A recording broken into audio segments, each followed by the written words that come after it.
J'avais dit que je vais plus revenir sur l'affaire du pasteur Marcelo. Mais à un moment, quand j'entends des bonnes choses sur cette affaire, je suis obligée de, de revoir ce que j'avais dit, de revoir mes paroles, de revoir mes dires. Donc, sur ce, aujourd'hui, on va parler un tout petit peu sur cette affaire du pasteur Marcelo et voilà, l'affaire justice pour Maman Blanche et tout. Vous savez, en ce net moment, il y a des choses qui se disent, il y a des choses qui se passent sur la toile, mais ça laisse à désirer. Il y a des vidéos, les gens sont en train de constituer des vidéos juste pour nuire à la personnalité de l'homme de Dieu. Vraiment, je vous dis, non. Je suis en train même de me poser des questions. Est-ce que le pasteur Marcelo, oh, il a vraiment, est-ce qu'il a un cœur de supporter tout ça? La famille, soutenons l'homme de Dieu dans la prière. Soutenons-le. Aujourd'hui, Makoso est sorti du silence par rapport à cette affaire. Je vais vous mettre la vidéo, vous allez écouter. Il y a aussi l'intervention d'un frère sur TikTok. Je suis tombée sur ce live par hasard et j'ai enregistré. Je vais vous mettre ça, vous allez écouter. Il s'appelle Dulos, si je ne me trompe pas. Dulos ou Douglas? Non, Dulos, si je ne me trompe pas. Bref, vous allez entendre son nom. Il a bien intervenu, il a bien expliqué les choses, malgré que sur la toile, on est en train de vous mentir. Mais Bazoko Sabino, tout ça pour leur view, tout ça pour leur like, tout ça, ils sont en train de se faire des noms sur les réseaux sociaux. Il y a encore une autre femme qui vient d'apparaître. Là, je ne sais pas, elle est un peu chauve comme ça. Moi, c'est la première fois de la voir.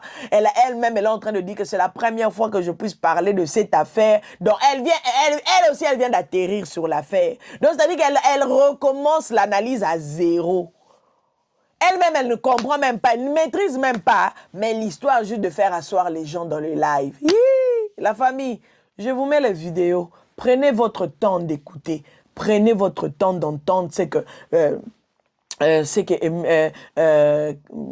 Makoso, hein, vous-même vous savez, le général Makoso, il est sorti du silence, il a dit des choses, vraiment, je vous laisse les vidéos, n'hésitez pas de liker, de partager, de commenter, surtout, soyez nombreux à vous abonner parce que cette affaire-là, ça commence à saouler les gens, ça commence à saouler, mais à saouler quoi? Pardon. À suivre. On se retrouve juste après. Concernant l'affaire du pasteur Marcelo Tounassi, s'il y a une affaire qui véritablement est en train de prendre l'énergie et le temps, c'est l'affaire du pasteur Marcelo. Parce qu'il est pasteur Marcelo, parce que l'épouse du pasteur Marcelo qui est décédée, ça a été l'un des plus grands chocs au sein des églises protestantes évangéliques. Parce que aussi, nous avons beaucoup d'enfants maudits, des gens qui n'aiment pas tout ce qui est religion, chrétienté et autres, et qui veulent nous faire passer pour des personnes qui ne sont pas crédibles et des personnes qui sacrifient nos femmes dans le but d'avoir de la notoriété. Parce que pour eux, l'être humain doit être éternel. Je suis actuellement partagé.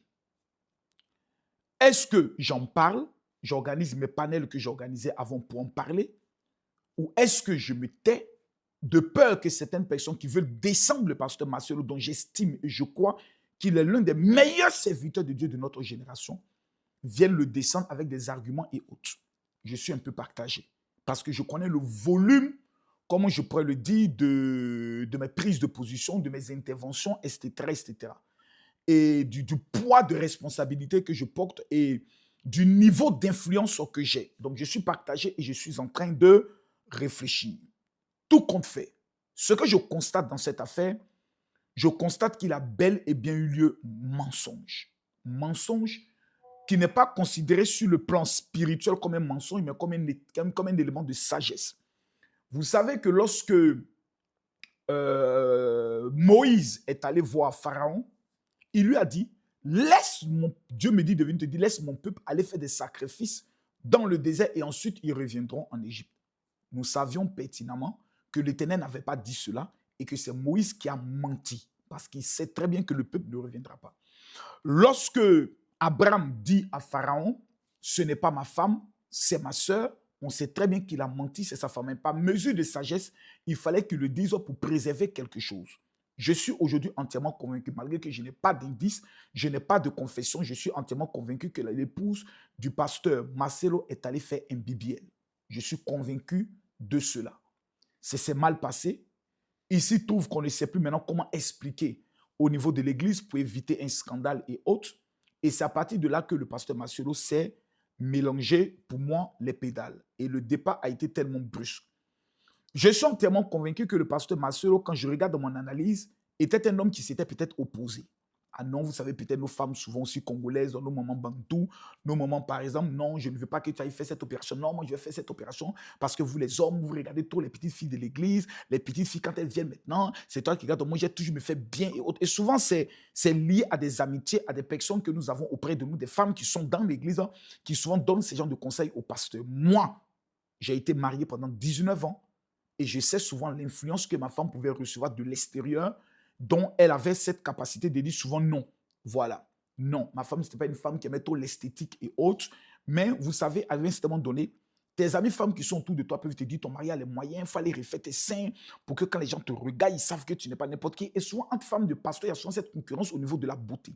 C'est très, très, très, très, très malsain dans ce milieu. Est-ce que Maman Blanche s'est laissée avoir par cet homme, par cette mode et autres, et a voulu le faire parce que tous ceux qui regardent le corps de Maman Blanche se disent cette femme a fait des enfants, forcément elle a fait une BBL, raison pour laquelle sa forme est aussi bien dessinée, le ventre est aussi plat, etc. etc. Est-ce qu'en le disant, c'est déshonorer la mémoire de Maman Blanche? Il y a toute cette polémique avec laquelle le pasteur Marcelo est vraiment submergé. Ou même dit que le pasteur Marcelo aurait assassiné son épouse, c'est faux.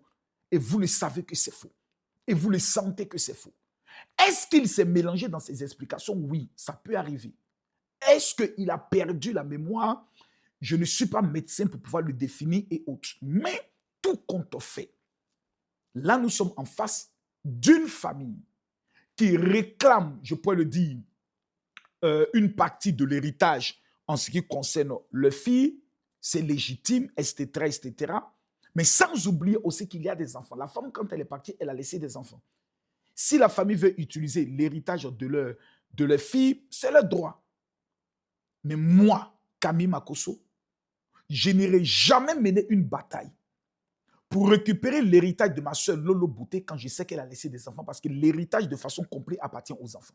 Ça, c'est la première des choses que la mentalité humaine peut nous je peux le dire, nous guider. Maintenant, là où il y a eu problème, c'est aussi le manque de communication entre le pasteur Marcelo et la famille de son épouse qui, par sa faute, a laissé des gens venus se mettre au milieu dans des interférences et ont récupéré aujourd'hui toute cette affaire. Est-ce qu'aujourd'hui, on peut s'asseoir pour en discuter? Non, parce que le pasteur Marcelo aussi, quand vous regardez les gens qui sont un peu rouquins, c'est des gens qui sont très têtus, très, très, très têtus.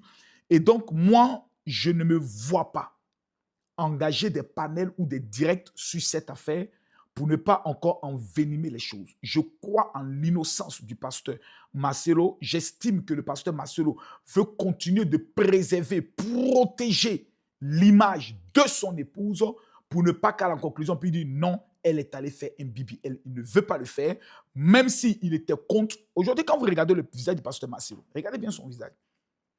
Pendant les funérailles, il était en colère. Du genre, je t'avais prévenu, tu t'es entêté, voici maintenant, tu nous as foutu dans la merde. Ce qui amène à vite se remarier. Parce que je me mets, ce sont des hypothèses que j'ouvre. Cette femme, elle est très têtue, je lui ai dit de ne pas le faire, elle est allée le faire. Voici maintenant, je suis en train de vivre les conséquences. C'est pas possible, c'est pas possible, c'est pas possible, tu es en colère, malgré tout l'amour que tu peux avoir. Mais cette colère va t'amener à dire, bon, moi je vais refaire ma vie parce que j'ai des enfants, je suis aussi un homme, je vais refaire ma vie, je vais passer à autre chose, me concentrer exclusivement sur le ministère, mais je vais quand même essayer de préserver l'image de ma femme qui était aussi une bonne servante du Seigneur et autres. On a écouté beaucoup d'audios où il y avait des problèmes entre son épouse et, je peux le dire, la famille du pasteur Marcelo et autres, ce qui peut arriver dans toutes les familles, mais Tout ça, c'est bien dommage. Tout ça, c'est bien dommage. Vous, vous n'avez pas encore perdu quelqu'un de cher, votre femme et autres. Donc, il y a des choses que vous ne pouvez pas. Quand votre femme part, la seule image que vous voulez qu'on retienne d'elle, c'est que c'était l'épouse parfaite. Malgré que nous savons tous qu'il n'existe pas d'épouse parfaite comme d'époux parfait. Mais que doit nous enseigner la sagesse dans ces genres de situations, surtout pour nous qui sommes des chrétiens et des enfants de Dieu? Est-ce que le pasteur Marcelo a sacrifié ou assassiné sa femme? Nous tous, nous savons que la réponse est non. À partir de cet instant précis, tout ce qu'on peut faire, c'est prier pour lui et lui apporter notre soutien parce que nous faisons partie d'un royaume. On ne donnera pas la place aux païens, la place aux francs-maçons, la place aux kémites afin de venir prendre le soin de détruire l'un de nos meilleurs soldats dans le domaine de gagner des âmes. Sur ce, que Dieu nous bénisse. Shalom. J'ai des trous de mémoire par rapport à mes circonstances pénibles. C'est-à-dire que si là tu me... Les gars, je suis dans l'un des endroits les plus magnifiques au niveau du Congo, appelé le site touristique d'Ngambe. D'Ngambe. Ça non, Ngambe. Dis-moi, il est où? Qui est là? Petit? Ouais, le site touristique d'Ngambe. Ngambe. Regardez, l'autre côté là-bas, c'est la frontière, voilà, c'est le Congo. Voilà, l'ancien Zaïre, République démocratique du Congo. Les gars, moi je vais être honnête avec vous. Je vais bien mettre cette vidéo-là pour vous parler librement. C'est pas facile de défendre le pasteur Marcelo. C'est pas facile. Parce que le pasteur Marcelo lui-même, je ne sais pas qui est son gestionnaire de crise, qui est son chargé de communication, qui est son porte-parole, ou bien s'il est têtu et c'est lui-même qui s'élève, qui fait ses déclarations, qui se justifie, qui dit des choses. Et c'est pas facile parce qu'aujourd'hui, ce que les ennemis du pasteur Marcelo utilisent contre lui, mais il ne se fatigue pas, ce sont toutes ses propres déclarations. J'y étais tel jour, ensuite tel jour, j'ai vu maman, après on découvre que non, ce n'est pas le même jour que tu es parti, après on voit que c'est un autre jour, non, c'est pas le BBL, après on parle d'autres choses, c'est compliqué. Et là maintenant, on nous parle de troubles de mémoire. Ils sont allés sur le site Ngambe, hein? Ngambe. Ngambe, il faut que je précise. Ah non, c'est magnifique, exceptionnel. Donc je le dis, on ne peut pas défendre le pasteur Marcelo, c'est compliqué. Là, tu vas venir nous dire que lorsque tu traverses des moments difficiles, tu as des troubles de mémoire. Ah, mais c'est compliqué. Ah, c'est compliqué. C'est compliqué. Là, qu'est-ce qu'on va dire? Là, on va dire quoi? Mais là, moi-même, je suis, par exemple, traumatisé.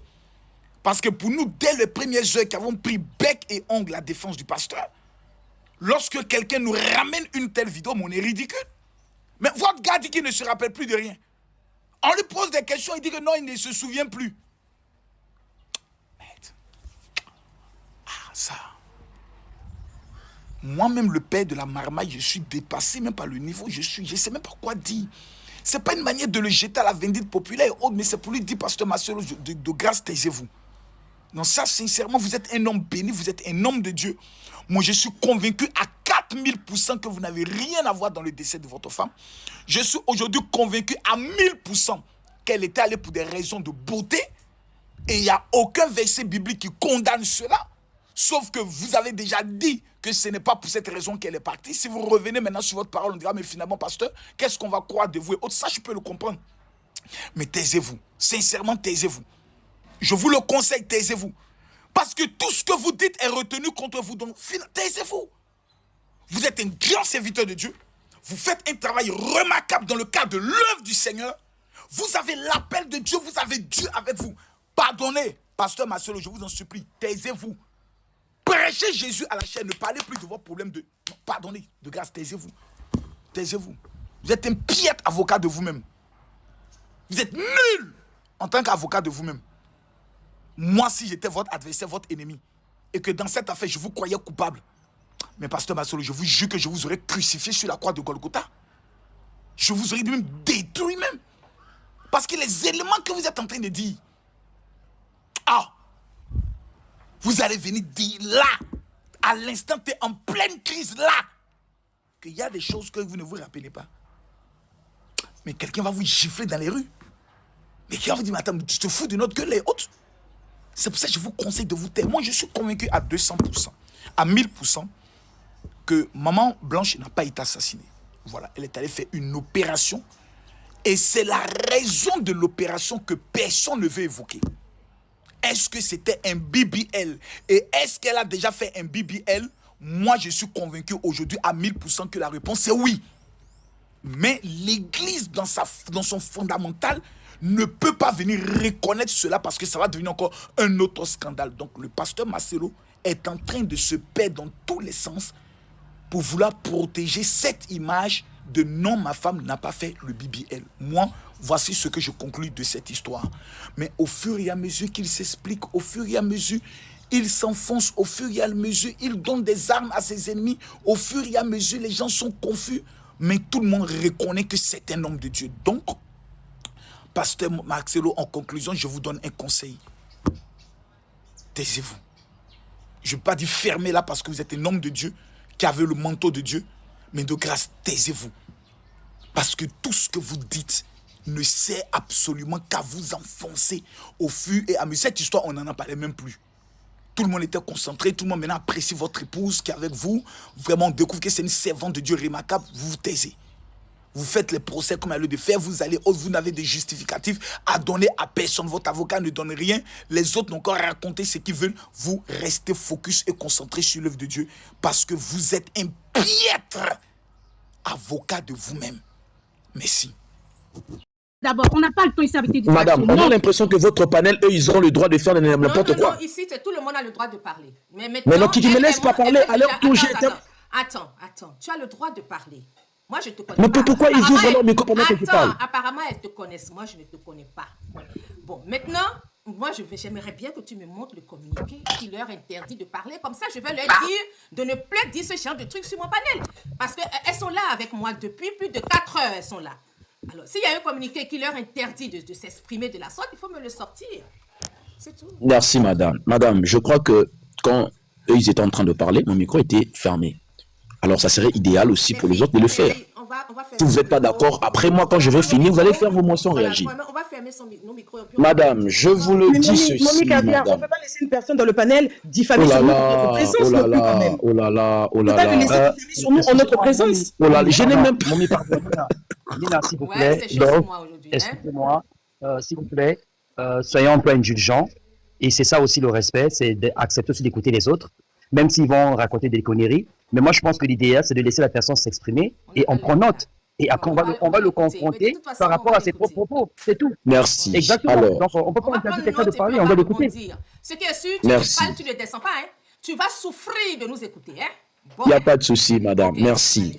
Moi-même, là, madame, comme dit, on se connaît. J'étais dans leur panel. J'ai posé la question par rapport au communiqué qui interdisait à eux d'intervenir.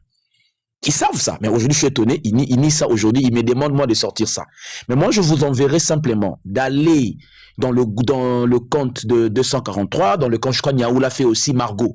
Il y a ce communiqué qui interdit aussi aux autres de ne pas parler au nom de la famille. Eux, ils brandissent seulement le communiqué où ils ont le droit de parler, mais il y a un autre communiqué. Encore une fois, cela prouve que vous allez comprendre qu'il y a beaucoup de mensonges et beaucoup de la manipulation, surtout en venant de la famille. Alors, j'arrive, je continue. J'entends ici quelqu'un dire que Marcelo sera pour la plainte est posée et portée au niveau de la Belgique. La question, des fois, il faut mettre de l'intelligence, il faut réfléchir. Comme Marcelo, il n'est pas un sujet belge. Marcelo n'est pas résident en Belgique. Le Djali n'a pas eu lieu en Belgique. Maintenant, sur base de quoi on va porter plainte là-bas? Mettons un peu de l'intelligence. Le problème peut aller aux dimensions internationales, c'est quand il y a crime de guerre, crime contre l'humanité. Là, c'est le droit. Maintenant, quelqu'un où il y a eu crime à un autre endroit, comment vous ramenez ça en Belgique? Il faut quand même un peu l'intelligence. Au niveau de droit, au niveau de la science. Parce que là, on ne parle pas de nos analyses. Ici, c'est le droit. Marcelo, qui n'est pas belge, qui n'a pas une résidence belge. Marcelo, Maman Blanche, jusque-là, elle n'est pas déjà en Belgique. Maintenant, vous allez porter plainte en Belgique. Vous comprenez comment est-ce qu'il y a de l'amalgame, il y a de mensonges. Et ça ne tient pas le coup. Et quand les gens font référence à Interpol, Interpol, il vient juste pour exécuter une arrestation. L'Interpol n'est pas là pour aller vers prendre quelqu'un pour une convocation. C'est quand la justice condamne la personne, que la personne voyage dans un autre pays, c'est alors que l'Interpol peut intervenir. Là, c'est le droit.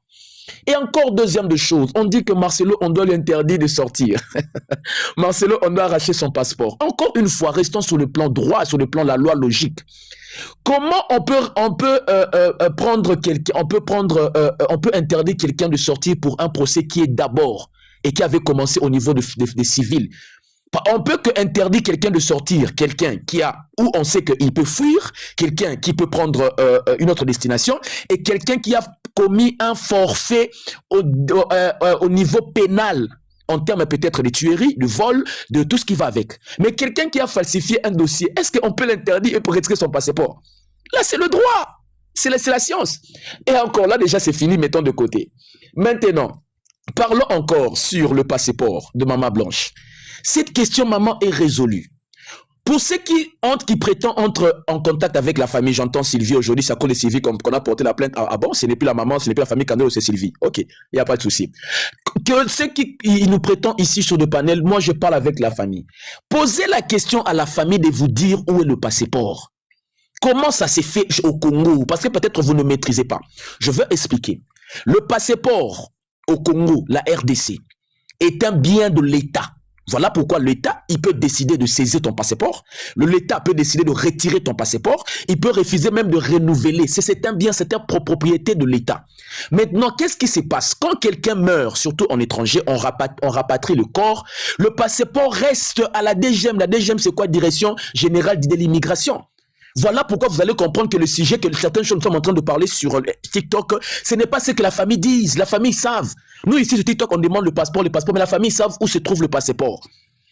Posez tout le Congolais qui ont déjà rapatrié un corps. Je viens dans un panel là-bas. Ils ont expliqué ça, ils ont confirmé ça. Je viens dans un autre panel. Les gens disent oui, exactement. Maintenant, parlons maintenant du cercueil. Oh non, mais écoutez, franchement. Depuis quand on rapatrie un cercueil à harcèlement? Ça ne se fait pas. Le cercueil est toujours couvert par une autre chose. Soit en France ou en Belgique, peut-être ils font le carton. Ailleurs, ils font sous forme de caisse. On n'a jamais rapatrié le cercueil comme ça parce que d'abord, le corps, il faut qu'on zaigne le corps parce que le corps peut se détériorer. Mais ici, les gens nous font comprendre que non, on peut rapatrier simplement le cercueil. Vous avez vu ça où? Peut-être dans vos villages. Mais au Congo et partout ailleurs, quand vous rapatriez un corps, on protège toujours le cercueil là. Attends, je ne comprends pas là. Je ne comprends pas. Faut pas me dire des choses ici que je ne comprends pas. Qu'est-ce que tu me dis là? On protège toujours le cercueil. Tu dis quoi là? Quand on rapatrie un corps. On dit que le cercueil, quand un corps vient de l'extérieur, le cercueil n'est jamais le même que ce que nous avons en Afrique. Jamais. Voilà, maintenant je vais vous expliquer. Quand on rapatrie un corps, à partir de l'hôpital ou de pays où on rapatrie, on met dans le cercueil. Maintenant, pour rapatrier, on emballe encore le cercueil. Certains, ils font de carton, sous forme de colis. Certains, ils font des emballages. Mais ça s'est fait comme ça au Congo. Ah, mais donc, donc si ça se fait comme ça au Congo, tu es en train de nous confirmer qu'elle a déjà à Lubumbashi? Voilà, j'arrive maintenant, j'arrive. Maintenant, voilà pourquoi quand ça arrive, ça ne passe pas au niveau de bagages, ça passe au niveau de fret. Pour ceux qui savent que l'aéroport de Kinshasa, ça passe pas de l'autre côté, mais ça passe vers la droite. C'est là qu'on part récupérer. Maintenant, alors déjà quand le corps est couvert est protégé par autre chose, on ne peut pas voir le passeport, comment le cercueil à l'intérieur. Maintenant, comment quelqu'un vient ici nous faire comprendre qu'ils ont changé le cercueil parce que le cercueil, ça ne se voit pas quand on rapatrie un corps. Arrêtez avec de mensonges. Et quand on rapatrie un corps, on rapatrie jamais qu'avec le cercueil. Posez la question à tout celui qui a rapatrié un corps en RDC va vous dire. Maintenant, prenons la version de la Turquie, Lubumbashi et la Belgique. Je veux soulever ici de contradictions pour vous prouver comment est-ce que ces gens, ils sont vraiment dans je ne sais pas comment qualifier ça. Ils mentent comme ils respirent. Prenons l'hypothèse, et même ça s'appelle ça l'hypothèse, ou soit la version de Lubumbashi. Vous allez prendre madame. Il se base sur une vidéo. Parce que quand la vidéo est en train de filmer, la première vidéo à l'aéroport, on voit un avion qui est écrit Cargo Air Congo. Si vous remarquez dans cette vidéo-là, cet avion est fermé. Il n'y a aucune porte qui est ouverte. Maintenant, quand vous continuez la même vidéo, vous allez voir maintenant, on filme l'avion de Turkey Airways Turkish Airlines plutôt. C'est quoi? Turkish Airlines, voilà, Turkish Airlines. Et il y a même le logo de Turkish Airlines sur les 2 ailes. Donc, il y a une lampe qui est en train de clignoter. Et il y a même le logo, comme on appelle ça, la queue. Et les portes étaient ouvertes. Mais des gens ici, par la mauvaise foi, ils veulent nous faire comprendre en disant, écoutez, l'avion que le corps descend, c'est l'avion de Congo Air, Cargo Air. Ce qui est faux. Quand on suit la vidéo, on nous fait comprendre ici, Marcelo a dit qu'on ne filme pas. Qui était là? Qui a pris ces choses? Vous ramenez des choses, vous faites dire à Marcelo même des choses qu'il n'a pas dit. Ah non, pour dire que on ne peut pas parler de Lubumbashi, c'est faux et c'est archi faux. Seulement utilisons simplement utilisons simplement l'argument de la même vidéo. Maintenant, pour ceux qui disent que Pasteur Marcelo, Maman Blanche et Dia, ou soit ils ont perdu son parcours au niveau de la Belgique. Maintenant, qui nous disent, mais non. Alors, s'ils ont perdu au niveau de la Belgique, soit ils prétendent nous dire ici que Maman Blanche est déjà en Belgique. Or, il y a quelqu'un qui donne son témoignage. Il dit que Maman Blanche, il est passé par la Bruxelles pour déposer les enfants et prendre l'avion pour aller en Turquie. Voilà une autre preuve qui montre que Maman Blanche était en Turquie. Elle n'était pas à Lubumbashi et non plus en Belgique. Il y a la nounou de Maman Blanche, qui a suivi Maman Blanche après. Son billet est sur le net. Je vous donne, allez suivre ça chez Demeure. Le billet, la nounou a pris Ethiopian Airways. Des Ethiopian en Turquie. Skal toujours par Addis Abeba comme d'habitude pour ceux qui savent éthiopien. Maintenant, comment la nounou va prendre un vol pour la Turquie? Mais vous ici, vous venez nous dire qu'il y a son billet qui est sur, dont je viens de mentionner. Donc ici, vous nous faites comprendre que c'était à Lubumbashi et puis c'était en Belgique. Voilà encore le mensonge qu'il y a dans tout ça. Maintenant, vous allez comprendre qu'entre eux, ceux qui sont là, voilà, les teams là, il y a maintenant la contradiction parce qu'on comprend qu'ils ne sont pas dans la vérité. Parce que Mamou dit autre chose, Niaou dit autre chose, Margot autre chose, eux aussi autre chose. Et chacun a maintenant sa version. Maintenant, on est perdu. On va croire sur quoi? Sur base de qu'est-ce qu'on va croire? Laquelle version qu'on va croire? Maintenant, je vais chuter par rapport à la plainte. Qui nous disent la vérité. Si la plainte est au niveau de pénal, quels sont les griefs? Marcelo est reproché de quoi au niveau pénal? Qui nous disent la vérité, des gens qui disent que non, c'est au niveau des pénal. Mais Marcelo, le dossier a quitté de civil en pénal. Comme on dit en droit, le civil tient le pénal. C'est parce que Marcelo est condamné et est accusé de 2 faits. Ces 2 faits n'ont rien à voir avec le Djali de Maman Blanche. Pour dire que la famille ici, ils sont ceux qui sont sur TikTok qui demandent la justice. La famille ne sont pas dans la justice. Parce que jusque-là, il n'y a pas encore une plainte qui concerne le Djali de Maman Blanche. La plainte est au niveau de civil et qui a transféré au niveau des pénals. Maintenant, le pénal là qui parle, c'est à cause de 2 documents. Il y a un document qui statuait à ce que le pasteur Marcelo soit le liquidateur. Donc, il y avait une réunion au niveau de la famille des Maman Blanche, au niveau de papa, tout comme au niveau des mamans. Mais il n'y avait pas la présence de frères, de sœurs biologiques et la présence de maman. Parce que c'est eux qui sont, selon la loi, c'est eux qui ont le droit de reconnaître et d'accepter. Maintenant, dans cette réunion, Marcelo est désigné comme liquidateur. Comme ils ne se sont pas entendus au niveau de la justice, maintenant, la maman est avec Sylvie et la sœur. Ils ont attaqué Marcelo pour dire qu'il ne peut pas être liquidateur parce qu'il se sert d'un document, qui n'est pas légal. C'est un document faux. Sur base de quoi il doit être liquidateur? C'est dans ça que le dossier a quitté de la justice au niveau de civil pour aller au pénal. Alors là, c'est le problème. Le premier document, c'est usage de faux et de faux sur un procès verbal qui fait de Marcelo liquidateur. La question qu'on doit se poser, sur le plan juridique, sur le plan de la loi, est-ce que Marcelo n'a pas le droit d'être liquidateur? Si, il a le droit, mais il doit être mentionné ou désigné par les héritiers. Et surtout que les héritiers, ils sont encore mineurs, parce qu'il n'y a qu'un qui est majeur, qui est l'aîné. Les autres mineurs là-bas, ils peuvent désigner aussi Marcelo liquidateur pour dire qu'il peut aussi être au niveau de la loi.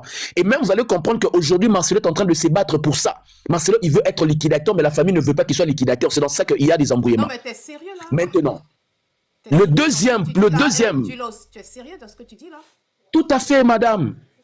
Ils ne disent pas la vérité. Le deuxième problème que la famille est en train de reprocher Marcelo, le procès a quitté du civil au pénal, c'est parce que quand ils sont arrivés à Kinshasa, Marcelo a fait acte de décès. Il a envoyé quelqu'un de faire un acte de décès. Maintenant, la personne qui a déclaré l'acte de décès, il s'est présenté comme fils des Maman Blanche. Maintenant, la famille, ils ont dit non, ce document ici n'est pas vrai. Parce que quand on fait le calcul, l'enfant ici ne peut pas être fils parce que l'enfant ici, selon son âge, il sait que Maman Blanche a eu cet enfant à l'âge de 8 ans qui est impossible. Voilà pourquoi la famille, ils ont attaqué encore le dossier là, l'acte de décès, en disant que cet acte de décès est un faux document parce que Maman Blanche ne peut pas avoir un fils à l'âge de 8 ans. C'est dans ça que le dossier... Oui, c'est dans ça que... Tout à fait. C'est dans ça que le dossier a quitté du civil au pénal. C'est ça le deux griefs. Maintenant, ici, la question qu'on pose, pourquoi jusque-là, maman, on ne porte pas plainte de savoir qui a déjà Maman Blanche? Pourquoi la famille ne pose pas cette plainte? Depuis que nous faisons attendez. Le pénal qu'ils sont, ça n'a rien à voir avec Kiadja. Ces pénals qui sont aujourd'hui là, il n'y a rien à voir avec les dialogues de Marcelo. Ils sont là au niveau de civil et civil qui a saisi le pénal. Mais ici, il vient nous mentir en disant que non, écoutez, comme on est là, maintenant c'est au niveau des pénals, mais au niveau des pénals, quels sont les griefs? Ils ne peuvent pas dire ça. Pour encore chuter, la fameuse phrase qui est sortie, on a posé la question à Marcelo. Marcelo, quand est-ce que ta femme est morte? Marcelo a dit non, écoutez, je ne sais pas. Maman, le procès est en huis clos et privé. Quand on parle de procès huis clos, cela signifie, c'est l'accusé, c'est lui qui plaint, l'accusateur ou victime, les avocats. Il ne peut pas avoir d'autres personnes, dont même le client ne peut pas entrer. Maintenant, est-ce qu'ils peuvent nous sortir la vidéo? Parce qu'on ne peut pas croire aujourd'hui les gens sur parole. Dans ce sens-là, on va commencer à croire les gens sur parole. Moi aussi, demain, je vais monter en disant que Nina, moi avec Nina, on a une affaire. Vous allez aussi me croire sans pourtant prouver quelque chose. La question qu'on pose, est-ce que vous pouvez nous ramener la vidéo? Vous pouvez nous prouver, même l'audio, où on pose cette question à Marcelo, personne ne va sortir. C'est pour dire que ce sont des spéculations et ce sont des raccordements frauduleux. D'où viennent ces raccordements? C'est parce que Marcelo a fait une prédication qui était avant le procès en disant qu'il a maintenant de perte de mémoire. Les gens ont raccordé juste par la haine, par la mauvaise foi, par la jalousie, par la sorcellerie, en disant que Marcelo a nié. Voilà, cette histoire est montée de toutes pièces. Tout celui qui viendra avec cet argument, Marcelo, il n'a pas reconnu la date. On ne veut pas croire sur parole. Ramenez-nous des vidéos. On veut voir des vidéos comme ça, on va accepter. Parce qu'il y a des gens sur TikTok, madame, je vous informe, qui aujourd'hui, ils achètent des informations. Ils contactent des avocats pour avoir des informations. Et comme les avocats, ils sont là maintenant, ils sont redevables envers ceux qui envoient de l'argent pour avoir des informations, ils commencent maintenant à dire des choses pour plaire. Et déjà, nous sommes des gens, même le nom de cet avocat est connu, et il s'appelle Anaclé, où l'avocat est en contact avec certaines personnes, qui est une faute grave. Comment lui, il dévigue les informations sur l'accusé et non sur la personne qui défend. Vous voyez comment est-ce que les gens ici sur TikTok, ils sont à droite, la famille est à gauche. La famille est en train de nous détourner tout le monde ici dans la marmite. Parce que la famille, ils ne sont pas là pour qui a déjà la femme, qui a déjà Marcella, leur fille. Ils sont là pour autre chose qui est l'héritage, qui est au niveau pénal. Maintenant, je finis en posant, pour ceux qui disent que c'est au niveau des pénals, quels sont les griefs? Merci. Maman, s'il te plaît. Attendez. Excusez-moi, maman. Attends, Dilos. Attends, ma bé, attends. Moi, je vais juste lui poser une question. Donc, avec tout ce que tu dis là, moi, je t'ai écouté correctement. Franchement, tu penses que tu es venu là, tu es devenu défendre Marcelo dans sa bêtise, en fait. Tu veux qu'on te Madame. Attends, ne me coupe pas. Tu es venu le défendre dans sa bêtise. On dit qu'un homme, sa femme a déjà. On ne comprend pas comment elle a déjà. Il y a trop de zones sombres. Et on cherche à comprendre. Et vous, est-ce que tu t'es réécouté? Est-ce que tu peux te réécouter? Voilà, madame. Tu as une femme. Ce que vous cherchez là. Quand tu parlais, je n'ai pas coupé. Non, mais ok, c'est bon. Tu as une femme, tu as des enfants. Tu as des sœurs. Ce qui se passe aujourd'hui là. Même si vous mettez un peu de tout parce que vous donnez un bénéfice de machin à Marcelo, si c'est ta sœur qui est à la place de maman Blanche, tu vas venir nous dire ici que la famille ne porte pas peur, que la famille est là seulement pour de l'argent. Mais c'est une insulte même à la mémoire de la dame. Mais vous n'avez pas de respect pour cette dame. Vous n'avez aucun respect pour la mémoire de cette femme qui a porté des vies pour votre pasteur que vous supportez là. Elle a porté des vies. Elle a fait de lui un papa. Mais quand je vous écoute parler, j'ai comme l'impression que vous sortez d'une tombe d'arbre. Vous n'avez pas de maman, vous n'avez pas de soeur, vous n'avez pas de fille.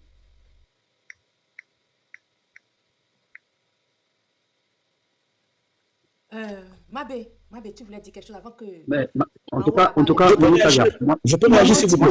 Bon, elle vous plaît. J'ai voulu réagir. Je veux réagir une minute, je ne traîne pas. Je peux parler. Madame, dans un dossier comme ça, s'il vous plaît, je réagis juste par rapport à elle. Madame, tu vas réagir dans un dossier comme ça, madame. Elle m'a donné la parole, souffrez, non? S'il te plaît, je t'ai dit qu'il y aura beaucoup de réactions. Je fais une minute, je ne traîne pas. Madame, je vous conseillerais ceci, madame. Un dossier comme ça, ne mettez pas de l'émotion. Mais c'est toi, tu mets des organes au fait. Je peux finir, s'il vous plaît, madame. Je peux finir. Ne mettez pas de l'émotion que c'est une mère, il y a eu Djali, il y a eu ceci. Nous sommes sur les faits. Madame, la question que je vous pose, nous tous, nous subissons. Nous tous, nous avons mal. Mais pourquoi la famille n'a pas mal, ils n'ont pas porté plainte? C'est pas à moi de me faire... Pas mal. Mais c'est ça, c'est des Ils n'ont pas porté plainte qui est mort. Ils n'ont pas porté plainte sur la mort, madame. Motion. Pourquoi jusque-là, ils ne portent pas plainte? Maman, nous tous, on veut la justice. Dilo, s'il te plaît, tu as parlé. Oh là là. S'il te plaît, on va être méthodique. Mommy, accorde-moi 2 minutes, juste 2 minutes. Parce que je dois rentrer. Parce qu'il y a une qui est montée, il y a une invitée qui est montée, elle n'avait encore rien dit. Si vous permettez, je peux lui donner la parole pour 2 minutes. Et puis là, vous allez rebondir tous, s'il vous plaît. Ne perdez pas le fil de ce que vous avez à dire. S'il vous plaît, ne perdez pas. Parce que ce que j'ai là... Parlez fort. Maman Carla, vas-y, s'il te plaît. Vas-y, s'il te plaît. Ok, bonsoir à tous les invités, bonsoir tout le monde. Bon, Momi Kavia, tu sais que quand Maman Blanche est morte là, j'ai fait 72 heures de live, j'ai pleuré ici. Donc, on va être objectif. Monsieur Dulot, je ne sais pas pourquoi vous l'acculez. Ce qu'il a dit, c'est quand même logique. C'est quand même logique. Il dit que le pasteur Marcelo est en procès concernant le partage de l'héritage des Maman Blanche, pas pour le meurtre. Ça, on a quel clair là-dessus? Donc, je ne sais pas pourquoi vous l'acculez. Bon, on va laisser alors. Les autres vont bien nous expliquer maintenant alors. Bon, Mabé, vas-y. Vas-y alors. En tout cas, merci beaucoup, merci. Comme je l'avais dit à un moment, il fallait laisser Dulos parler. On a pris le temps de t'écouter religieusement parler. Et je suis malheureusement fatigué. J'aurais bien aimé que tu montes un peu plus tôt pour qu'on ait le temps vraiment de décortiquer tes propres dires. Et bizarrement, dans tous tes propos, pour commencer, ce qui est bizarre, c'est que au-delà de ce que tu as dit, tu t'es pas remis en cause d'abord de le contexte. Qu'est-ce qui a conduit à ce que la plupart des panels parlent de ce problème-là? Qu'est-ce qui a emmené le point d'ombre que le pasteur Marcelo soit accusé ou soit... Alors, la grande famille de Mama Kim, si vous avez aimé cette vidéo, si ça vous a fait du bien, si ça vous a permis de comprendre 2-3 petites choses, n'hésitez surtout pas. Commencez à liker, à partager, à commenter, surtout soyez nombreux à vous abonner. God bless, bye bye. Dans un prochain numéro. Bye bye. Naturel, Mama Kinya, Sarah Muntu. Adot beauté naturelle, Mama Kinya, Sarah Muntu. Adot beauté naturelle, Mama Kinya, Sarah Muntu. Adot beauté naturelle, Mama Kinya.